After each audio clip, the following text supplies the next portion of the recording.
Hey everybody, welcome back to This Day in History. It is a bright, beautiful June 13th, blue skies, bunch of white clouds, but I mean the weather's just so nice, it's so perfect. Um, just got out of the gym and I'm feeling good. So, first of all, before I get into the birthdays, it being June 13th, 2024. Now, last night, so when I say last night, I really mean it was like 1 or 2 in the morning when I did this list, so I didn't have to do it now before I filmed this. I had it ready to go. So when I was done with my workout, I could just film and go. But so either it is the 12th or it is today, but Nancy Wilson from Heart, it's her birthday. So either her birthday was yesterday or it's today. I'm not quite sure. I suppose I could have looked it up, but yeah, the laziness runs strong with this one. At any rate, I love Heart. I don't agree with them politically, but that's okay because that doesn't change the fact that they make amazing music, and I love their work. With that said, Nancy was always my favorite. I had this affinity for hot blondes, and she was a hot blonde, and she still looks good for having just turned 70. She's still beautiful, and so Nancy, happy birthday. Um, I love your guys' music. So let's get back into um, the birthdays. We're going to start 1865.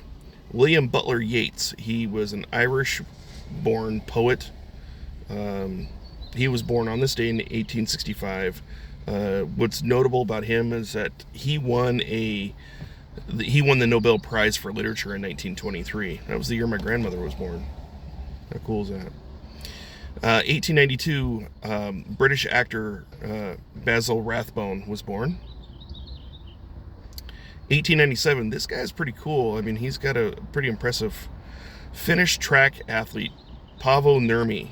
Right, he won 9 gold medals in three Olympic Games, and he competed all throughout the 20s. So he competed in the 1920 games, the 1924 games, and the 1928 games, and he won 9 gold medals in that decade that he was an Olympian or Olympic athlete. So. 1928, we have two birthdays. One is Li Ka-shing, Chinese entrepreneur and philanthropist, was born on this day in 1928, as well as John Nash, an American mathematician, was born on this day. In 1944, Ban Ki-moon, he was a South Korean statesman, but he was also Secretary General to the United Nations. His birthday is today in 1944. So that's it for the birthdays. We have some other interesting stuff that just happened all throughout the ages on this day. We go all the way back to 323 BC. Yes, I use BC. I'm not going to use this before Common Era nonsense. It's before Christ. Christ is the difference between BC and AD. But in 323, on this day, 323 BC, Alexander the Great, he was the king of Macedonia. He had a vast empire that the empire kind of crumbled over a generation or two. Due to the fact that his generals started carving up territory, and then they started fighting each other because they wanted to have it all, and then they ended up losing it all. But Alexander the Great died on this day in 323 BC in Babylon.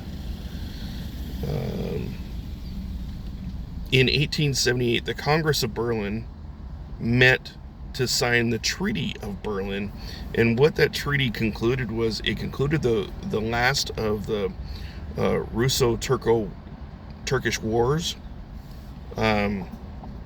It replaced the Treaty of San Stefano, which was signed March 3rd of that year. And it ended the conflict between Russia and Turkey, the Russo-Turkish Wars. 1886, Louis II of Bavaria, he was known as Mad King Ludwig because he had this penchant for just like building extravagant build projects, and he was known to be nuts because he had these grandiose plans and these grandiose projects, and I can relate. I mean, I have a grand idea of building a G.I. Joe theme park someday, but I mean, it never happened because I just don't have the billions to do it, but I get it. At any rate, he died on this day in 1886 at the age of 40. Which, quick math, what does that mean? It means he was born in 1846. 1913, Harry Carstens and Hudson Stuck, they led a mountaineering group up Mount McKinley, and they made it to the summit, and they actually the first group to ever have made it to the summit of Mount McKinley, the first in history, in recorded history anyway. So, and that happened on this day in 1913. On this day in 1966, we're talking about SCOTUS now, the Supreme Court of the United States. They heard a case, and this case was Miranda versus Arizona, where SCOTUS would rule in favor of Ernesto Miranda. And it was really over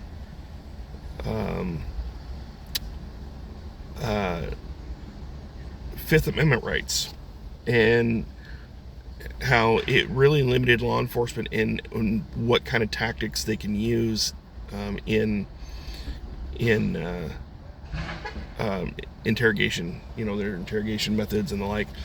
Really, if you've ever watched a cop show, or you've seen cops, or you've, heaven forbid, ever been arrested by a cop, the police, when they arrest someone, they do something what's called the reading of the Miranda rights. And the Miranda rights are basically, they were handed down from this court judgment in 1966. It's called the Miranda rights because it's named after Ernesto Miranda, who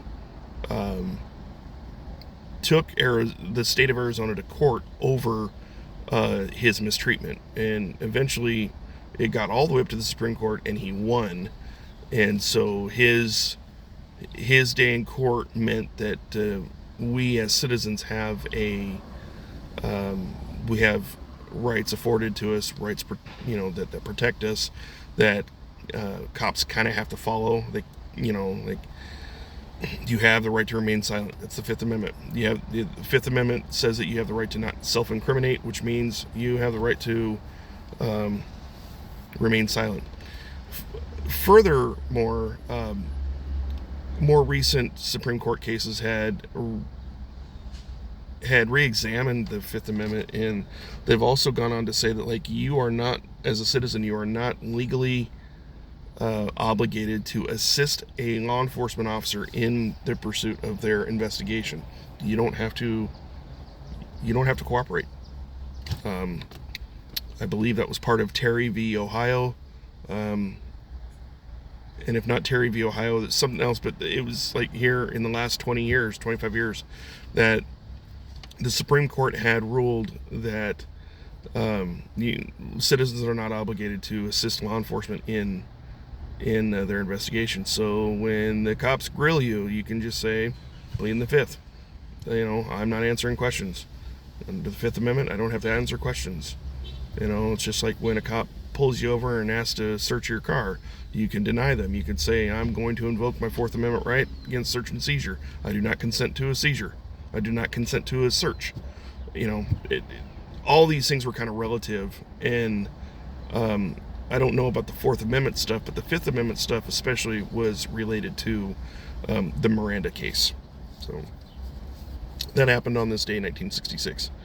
A year later, 1967, big, huge. It's another SCOTUS moment, but it's also huge for the civil rights era because LBJ, even though the guy was a known racist bastard, and the only reason why he promoted the civil rights movement was so that he could go down in history as being the president who signed the most bills, and he wanted to look good and ensure that, this may, people may not like what I have to say, but it's true. Like, he definitely ensured that he could count on the black vote for the next 50 to 100 years by promoting the civil rights movement. He did not hold the black race in any kind of high regard whatsoever. He was an active member of the KKK. He was a card-carrying member of the KKK. He was not a nice guy. Like, I have no love for Lyndon Baines Johnson whatsoever. I think he was a scumbag. I think the only positive thing he ever did was to sign the legislation for promoting civil rights, because he's like, yeah, let's do it for John Kennedy, who I think he had a part in having assassinated, but that's just my rabbit trail. At any rate, what happened on this day in 1967? Well, LBJ nominates Thurgood Marshall to be a Supreme Court justice, and he was confirmed, and so he became the first African American Supreme Court justice. Now, I remember when Thurgood Marshall had retired, and I remember it was so funny. Like, this guy had a great sense of humor.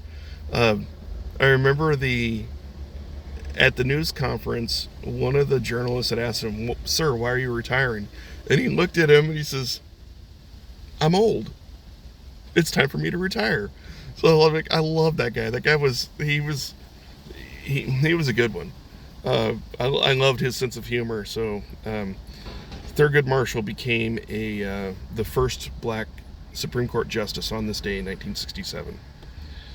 In 1971, the New York Times began publishing what was called the Pentagon Papers. And basically, it was a study on the role of the U.S.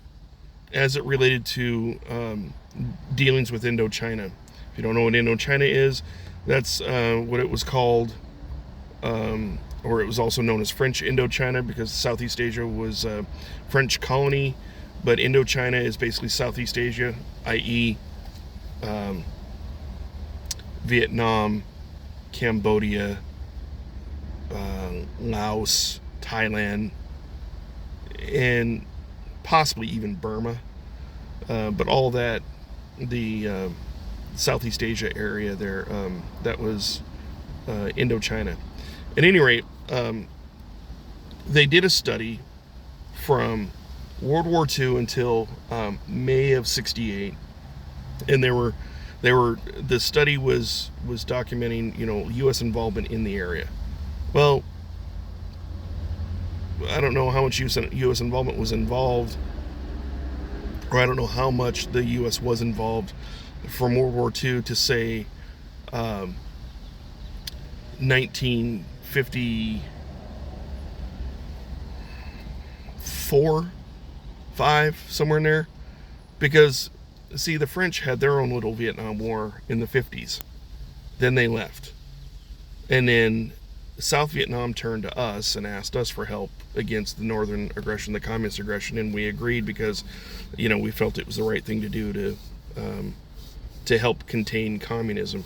President Kennedy didn't want to go to war, but he was willing to send the South Vietnamese the bombs, the bullets, the ammunition, the weapons, and the training. And he said that he is quoted as saying, it is their war to win or lose. We are not going to fight the war for them. They have to win it or lose it. We'll give them that. Kind of paraphrasing there, but I mean that's essentially what he said in an interview once that I happened to see an old clip of years ago. But the other thing that was part of these papers is that it showed an overwhelming opposition to the Vietnam War. So now this is, mind you, this is by May of '68. My father didn't go over there until, well, he left on his 22nd birthday, which would have been November 27th, 1969, and he came back a year later. He spent his 22nd and 23rd birthday in the service of the United States Army in Vietnam, or going to or from Vietnam. So, yeah. We fast forward to 1982. Following the death of his half-brother Khalid, Fahd becomes the king of Saudi Arabia. And under his rulership, Saudi Arabia saw a lot of reforms and where they benefited financially with, oil sales and all that. They became a very profitable nation. 2005, after a 14-week trial, Michael Jackson is acquitted of all child molestation charges. I remember that. I also remember that a report had come out sometime later that the family that had accused him of the child molestation, the little boy that came forward had basically come clean and said that his parents had put him up to it because they wanted some money, and that it really came down to that it was a shakedown. And it was one of those things where Michael Jackson supposedly had told the family, hey, if you needed money, all you had to do was ask. I have more money than I know what to do with, and I would have gladly given it. But you had to put me through this ringer. Here's some money, but then all ties are cut from this point on. That's allegedly, that's what I heard. I don't know how accurate or how true that was, but I do remember that part of the story being circulated around somewhere, and I remember picking up on it. We move on to a year ago today. More court charges. It was a year ago today that President Trump, was the first president to ever be charged with 37 felony charges related to alleged mishandling of classified documents. I don't want to get too political, considering that there was a recent conviction, and I don't know if these were the same charges that he was convicted of, but my understanding is the case really was, well, first of all, it was, it really shows as and again, those of you who are watching, you can disagree with me, and that's fine, but it really looked like a kangaroo court to me. It really looked like a political witch hunt to keep Donald Trump from running from office again, because the reality is, like, nowhere in our justice system can you charge someone with a crime when the statute of limitations has run out, for one. Right? Now, here in Oregon, we have this 2-year clause where if they find evidence of the crime within 2 years of the statute of limitations, they have it in the law that they can go ahead and prosecute with that 2-year, and it's like a exploratory clause or something like that. But I don't know if New York has such a clause. If it does, then it's possible that they could charge even though statute of limitations had expired. But one thing that the justice system you don't do is you don't convert something that is on the books as a misdemeanor. You don't convert it into a felony, and that's essentially what he did. What this prosecutor did is he charged Donald Trump with 37 felonies, which under the statutes were misdemeanors. Again, it's one of those things where, they're to me, it looks like they're just trying to weaponize the legal system to keep Trump from running for office. I kind of have a problem with that. I have a problem with whether you like Trump or you hate Trump, doesn't matter. I think he's an asshole, but I think he's the asshole that we needed. I don't have a whole lot of confidence in the Democrats. I don't have a whole lot of confidence in the Republicans. That's why I'm an independent. I think I'm going to, when I vote for who I think is going to do the best job. And mostly I'm voting for the person who I think is going to uphold, defend, and protect the Constitution, because that's their job. I am slightly biased as a Kennedy. I'd love to see Robert Kennedy Jr. up there, but on the flip side, I don't want to see another Kennedy assassinated either. So you do think of that, Robert, because I do think of that, and I wish you well, and I never want anything to ever happen to you. So, but yeah, that's a year ago today. That's what happened with Trump, and then it was a year-long process, and then he had his day in court, and he was convicted. Of course, they're going to appeal it, and I kind of hope they win their appeal, but I'm afraid that appeal will be too little, too late, and he will have been systematically taken out of the running, which I think is illegal. But that's just me. I'm not a lawyer. I'm not an expert. I just have an opinion, and you're free to disagree if you like. I mean, that's what's good about this country, is that we all have a right to our opinion, and I'm all about civil discourse, and I'm all about the free exchange of ideas, and whether we agree or not, that's okay, as long as there's respect. I'll respect you for your position if you respect me for mine. And at the end of the day, if we are on opposing sides of the conflict, then we just agree to disagree, and I can do that. So, yeah. So, one last thing. Here's the featured event. It's 2000. It's a historic meeting, right? It's a historic meeting between the two Koreas, right? On this day in 2000, North and South Korean leaders get together, and they seem to have a pretty good meeting. I mean, as a result, the South Korean president, Kim Dae-jung, he won the Nobel Prize for that, the Nobel Peace Prize for, setting up this meeting. But so South Korean President Kim Dae-jung met with North Korean leader Kim Jong II, and like I said, it seemingly was productive.